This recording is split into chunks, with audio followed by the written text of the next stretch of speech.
harder you try to hold something, the faster it slips away. Sounds poetic, right?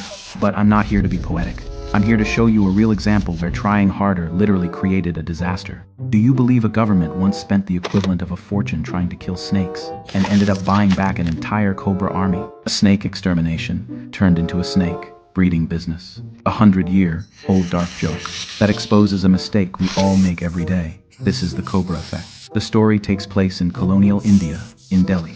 Back then, the British weren't only afraid of riots. They were also afraid of something far more immediate and far more random. Cobras. Cobras in the governor's lawn. Cobras near a rich woman's teacup. Cobras in the bedding of soldiers. They were everywhere. Unpredictable, silent, deadly. So the British got desperate and came up with what they thought was a genius plan.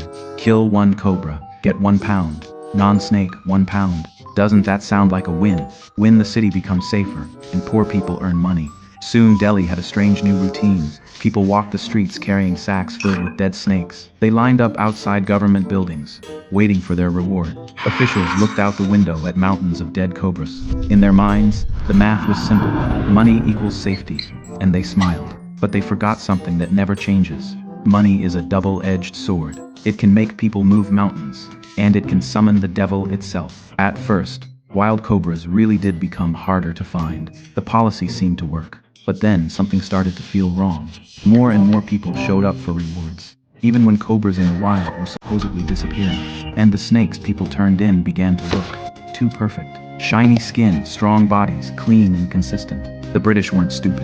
A tax officer decided to investigate. Late at night, he raided a basement in a poor neighborhood, and what he saw was burned into his memory. He opened the door, and the stench hit him like a wall. There wasn't even space to step. From floor to ceiling, stacked bamboo cages. Every cage moving, every cage hissing. Cobras everywhere. They weren't hunting snakes anymore. They were raising them. Because someone had a simple business insight. Why risk your life catching snakes outside, when you can breed cobras safely at home, collect eggs, and generate endless pounds? This wasn't a kill snakes policy. It was a government-certified snake farming subsidy. The British government was furious, humiliated. They canceled the reward program immediately. No more payouts. In their minds, this ends the game. Cut the money, cut the madness. But they made a bigger mistake. They underestimated human nature. The snake farmers now had thousands of cobras, and no way to turn them into cash. The snakes became a burning liability. They still needed food. They could still bite. They cost money. They were dangerous. So the farmers made a rational choice. If you can't sell them, get rid of them. On a dark night, hundreds or thousands of breeders opened cages and released their cobras. And suddenly, the city wasn't dealing with too many snakes. It was dealing with a snake plague. Cobras flooded the sewers, the ditches, the gardens, and the number of snakes became even higher than before the policy. Some accounts say it tripled. The British tried to eliminate a species and accidentally built its biggest breeding base. That is the Cobra Effect. The Cobra Effect is famous in psychology and economics for one brutal lesson. A linear solution to a problem can make the problem worse. The moment you create a rule, humans will adapt to the rule. You're not facing a dead object.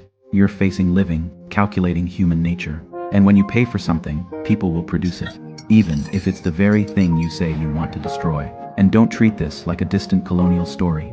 Every one of us does this every day. In the workplace, a boss wants fewer software bugs. So they create a policy, find one bug, get a bonus. What happens? Some developers start writing bugs that are easy to spot. Then they coordinate with testers, split the money, and farm rewards. Software quality, that's a cobra. In education, parents want their kids to read more, so they pay them $100 per book. What happens? Kids pick the thinnest books, books with the most pictures and the fewest words.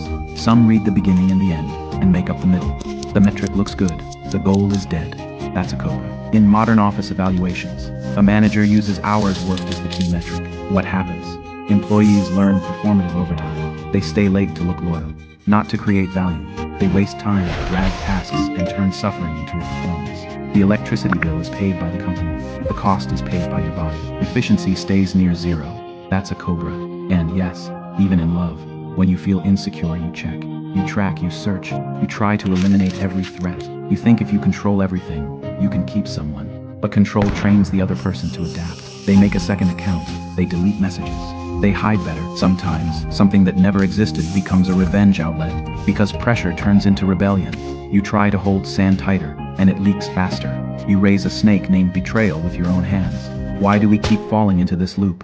Because humans have an arrogant love for linear thinking. Reward equals motivation. Punishment equals fear. Cut out the tumor and the body heals. But the world isn't linear. The world is a complex system. Human nature is a chaotic maze. Life finds a way. Desire finds a way. The moment you try to control complex behavior using simple metrics, you don't create obedience. You create cheating. The moment you turn the tool into the goal, the disaster begins. We've seen this everywhere. Someone wants to bring dinosaurs back for entertainment and creates monsters that eat people. A governor tries to buy peace with pounds and buys a city full of venom. Even in social media, people chase watch time by manufacturing fake suspense, become clickbait, get flagged, and lose traffic. Same pattern, different costume. So what do you do when life is full of cobras?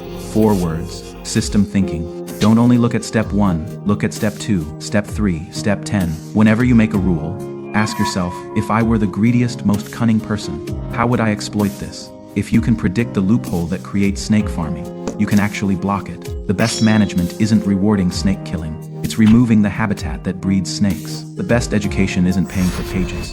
It's making reading itself meaningful. The best love isn't strict control. It's becoming someone worth loving and worth pursuing. Those released cobras are still staring at us from history's gutter, laughing at our short-sightedness. Because the hardest battle isn't killing enemies outside. It's staying alert that your little cleverness doesn't become the giant python that swallows your life. Don't raise the snake, no matter how tempting the reward looks. Because in the end, the one that bites is you. If you want more videos like this, comment system thinking. And tell me, where's the cobra in your life right now?